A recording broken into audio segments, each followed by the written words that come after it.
जय हिंद साथियों, स्वागत है आपका self study classes Vishwamit Jain YouTube channel में। दोस्तों, अगर आप एमपी टेट वर्ग 1 और वर्ग 2 की तैयारी कर रहे हैं या फिर दोस्तों आप TGT, PGT, master cadre, LT grade आदि एग्जामों की तैयारी कर रहे हैं और दोस्तों आपके लिए प्रैक्टिस सेट चाहिए है, यानी कि हिंदी साहित्य और व्याकरण के टॉपिक वाइज एमसीक्यू चाहिए। एमसीक्यू मतलब वस्तुनिष्ठ प्रश्नों की प्रैक्टिस करने के लिए दोस्तों अगर आपको नोट्स मंगवाना है तो ये जो नोट्स आपको सामने दिख रहा है एमपी टेट टीजीटी पीजीटी वाला सेल्फ स्टडी क्लासेस के, ये नोट्स बहुत ही बढ़िया, लगभग इसमें 3000 एमसीक्यू दोस्तों संग्रहित की गए हैं। और वो भी एमसीक्यू कैसे, टॉपिक वाइज है। टॉपिक वाइज कैसे दोस्तों, आदिकाल, भक्तिकाल, है ना, हिंदी भाषा, देवनागरी लिपि, आदिकाल, भक्तिकाल, रीतिकाल, इस प्रकार से आपके टॉपिक वाइज है। और दोस्तों आपके लिए बहुत ही सुपर मतलब है कि इसमें दोस्तों सिलेक्टेड प्रश्नों को रखा गया है जो परीक्षा में बार बार पूछे जाते, ठीक है।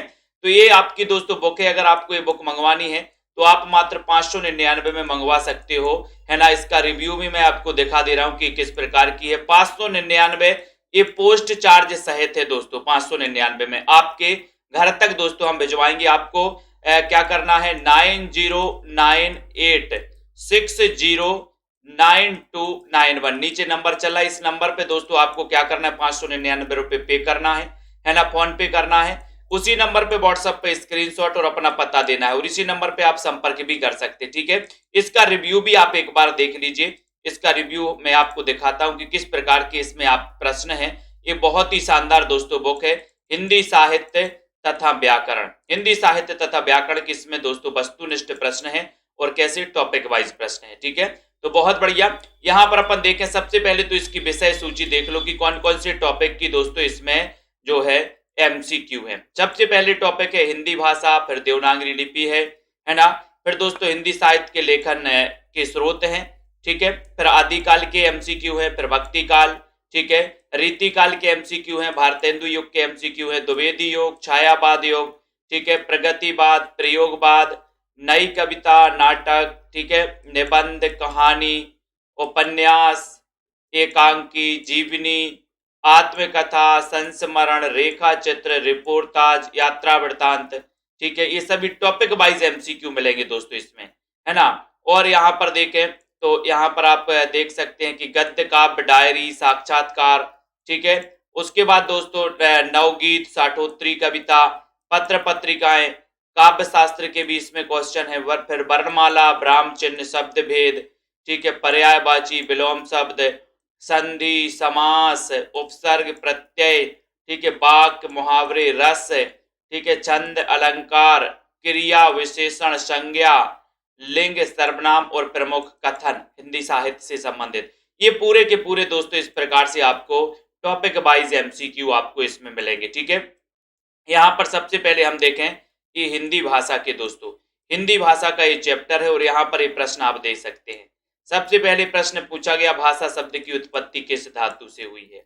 पिछली बार एमपी टेट में ये क्वेश्चन पूछा गया था। ब्रज भाषा का विकास किस अपभ्रंश से हुआ है, ठीक है। मुंडा भाषा परिवार का क्षेत्र कौन सा है। खड़ी बोली हिंदी का अन्य नाम कौन सा है दोस्तों, ये टीजीटी में क्वेश्चन पूछा गया था पिछली बार। ब्रजबुली नाम से कई बार पूछा गया, ब्रजबुली नाम से जानी जाती है दोस्तों, है ना। वर्ष 1955 में गठित प्रथम राजभाषा आयोग के अध्यक्ष कौन थे, ठीक है। भारतीय संविधान के किन अनुच्छेदों में राजभाषा संबंधी प्रावधान है। संताली किस भाषा परिवार की भाषा, ये भी टीजीटी में पूछा गया था। संताली किस भाषा परिवार की भाषा है। टकसाली भाषा किसे कहते हैं दोस्तों। उर्दू भाषा की लिपि क्या है। भाषा वह साधन है जिसे दोस्तों जिसके द्वारा मनुष्य अपने विचार दूसरों तक भली भांति प्रकट कर सकते हैं। कथन किसका है ना। दक्षिण भारत हिंदी प्रचार सभा का मुख्यालय कहां पर है, ठीक है। इस प्रकार से दोस्तों हिंदी के क्वेश्चन रहेंगे। और यहां पर देखें तो यहां पर जो अगला आपका चैप्टर है उसका नाम है देवनागरी लिपि। ऐसे बिल्कुल टॉपिक वाइज रहेंगे। प्राचीन नागरी लिपि का विकास कैसे हुआ, ठीक है। भारत में लिपि की प्राचीनता का पुष्ट प्रमाण दोस्तों है ना मिलता है। तो कहा, किस अभिलेख से, कहां से मिलते हैं। विभिन्न प्राचीन भारतीय लिपियों का उल्लेख करने वाला जो बौद्ध ग्रंथ है, बौद्ध ग्रंथ कौन सा है, बौद्ध ग्रंथ, ठीक है। बिहार में देवनागरी लिपि प्रचलित करने का श्रेय किसको है, ठीक है। समस्त भारत के लिए एक भाषा और एक लिपि की नितांत आवश्यकता है। देवनागरी लिपि देश भर में प्रचलित और वैज्ञानिक है, इसलिए उसे देश भर की भाषाओं की लिपि के रूप में मान्य किया जा सकता है। ये किसने कहा।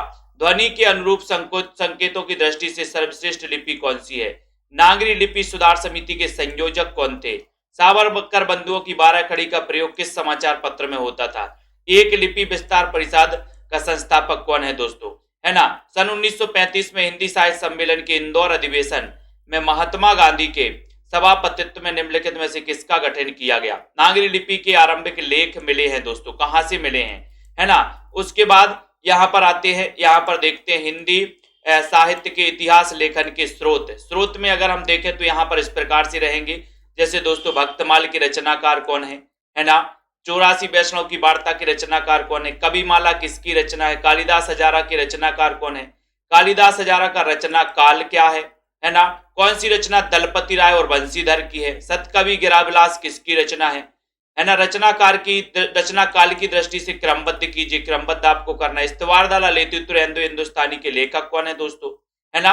तचकिरा ई सुईरा ई हिंदी में कितने कवियों का उल्लेख किया गया है? The modern vernacular literature of northern Hindustan में कितने कवियों का उल्लेख किया गया है? ये भी आपको बताना है। तो हिंदी साहित्य के इतिहास लेखन के और इतिहास ग्रंथों से संबंधित क्वेश्चन है। फिर दोस्तों आपका टॉपिक आएगा आदिकाल, आदिकाल से संबंधित ये एक एक पेज आपको यहां पर दिए गए हैं, ठीक है। फिर दोस्तों आदिकाल को आरंभिक काल किसने कहा? है ना। मैथिल कोकिल के नाम से कौन जाना जाता है? आदिकाल को चारण काल किसने कहा? चारण काल। राउरबेल के रचनाकार कौन है ना। अजमेर के शासक से संबंधित रचना कौन सी है? निम्न में से किस रचना को आदिकाल का मेघदूत कहा जाता है? आदिकाल का मेघदूत कहा जाता है। परमाल रासो को अन्य किस नाम से जाना जाता है? रासो शब्द की उत्पत्ति रसायन से किसने मानी है ना। रामकुमार वर्मा के अनुसार हिंदी का प्रथम कवि कौन है? भरतेश्वर बाहुबली रास के रचनाकार कौन है? पाहुड़ दोहा किसकी रचना है ना। पृथ्वीराज रासो में कितने सर्ग है दोस्तों? ये आदिकाल से संबंधित इस प्रकार के प्रश्न है। उसके बाद यहां पर अगर अपन देखें तो यहां पर मुहावरे जैसे दोस्तों अपने व्याकरण से संबंधित है। तो खेत रहना मुहावरे का अर्थ क्या है? खेत रहना, है ना। आंखें चार होना मुहावरे का अर्थ क्या है? अकल पर पत्थर पड़ना मुहावरे का अर्थ क्या है? आंख दिखाना, है ना। कलई खुलना मुहावरे का अर्थ क्या है? आंख की किरकिरी होना, सिर उठना मुहावरे का अर्थ क्या है? बरस पड़ना या फिर छठी का दूध याद आना, घड़ो पानी पड़ना मुहावरे का अर्थ क्या है? इस प्रकार से दोस्तों ये मुहावरे रहेंगे, है ना। किस मुहावरे का अर्थ असंभव होना है? कपटी मित्र किस मुहावरे का सही अर्थ है? इस प्रकार से आपसे क्वेश्चन आएंगे। उसके बाद दोस्तों कुछ पर्यायवाची वाले टॉपिक यहां पर आपको दिया है। जैसे इनमें से बादल का पर्यायवाची शब्द कौन सा नहीं है? मोर का पर्यायवाची दोस्तों क्या है बताइए? महाश्वेता किसका पर्यायवाची है? बाण के पर्यायवाची के लिए कौन सा विकल्प उचित है? बाण के। कामदेव का पर्यायवाची शब्द कौन सा है? बादल का पर्यायवाची कौन सा नहीं है? धूसर किसका पर्याय है? बसंत के 4 पर्याय दिए गए हैं दोस्तों, त्रुटिपूर्ण कौन सा है? त्रुटिपूर्ण कौन सा है? ये पुलोमा का पर्यायवाची शब्द है। उपानय शब्द किसका पर्यायवाची है? प्रतारक किसका पर्यायवाची है? अधोलिख में एक घर का पर्यायवाची है, कौन सा है? इस प्रकार से पर्यायवाची दिए हैं। उसके बाद दोस्तों कुछ काव्य शास्त्र के भी यहाँ पर क्वेश्चन है, काव्य शास्त्र के भी है। तो काव्य शास्त्र में भारतीय काव्य शास्त्र का प्राचीनतम ग्रंथ कौन सा है? काव्य को 14 विधाओं का आधार किसने माना है? 4 वेद 6 वेदांग और 4 शास्त्र के अतिरिक्त 15वीं विधा किसे माना गया? 15वीं विधा, है ना। शब्दार्थ सहित काव्यम कथन किसका है दोस्तों? शब्दार्थ शरीरम तावत्य काव्यम परिभाषा किसने दी है? वाक्यम रसात्मकम काव्यम परिभाषा है। रमणीयार्थ प्रतिपादक शब्द है काव्यम परिभाषा किसने दी है? अंतःकरण की वृत्तियों का नाम कविता, ये किसने कहा है? कविता को जीवन और जगत की अभिव्यक्ति किसने कहा है दोस्तों? है ना। कविता द्वारा असंभव को भी संभव किया जा सकता है, ये कथन किसका है? कविता हमारे परिपूर्ण क्षणों की वाणी है, ये कथन किसका है? किसी प्रसिद्ध या कल्पित कथानक से आबद्ध सर्गबद्ध काव्य को क्या कहते हैं? है ना। इस प्रकार के क्वेश्चन। मृत जाति को कभी ही जलाते रस सुधा के योग से, ये दोस्तों, है ना। इस पंक्ति के जो रचनाकार है वो कौन है? ये पंक्ति भी आपसे पूछी गई। उसके बाद यहां पर देखिए अलंकार को वेद का 7वां अंग किसने माना है?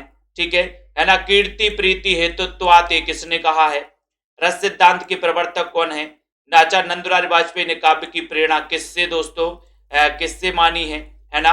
उसके बाद आता है आत्मविस्तार को काव्य का प्रेरक तत्व किसने माना है ना। आत्मविस्तार ही आत्मा की पूर्णता, ये कथन किसका है?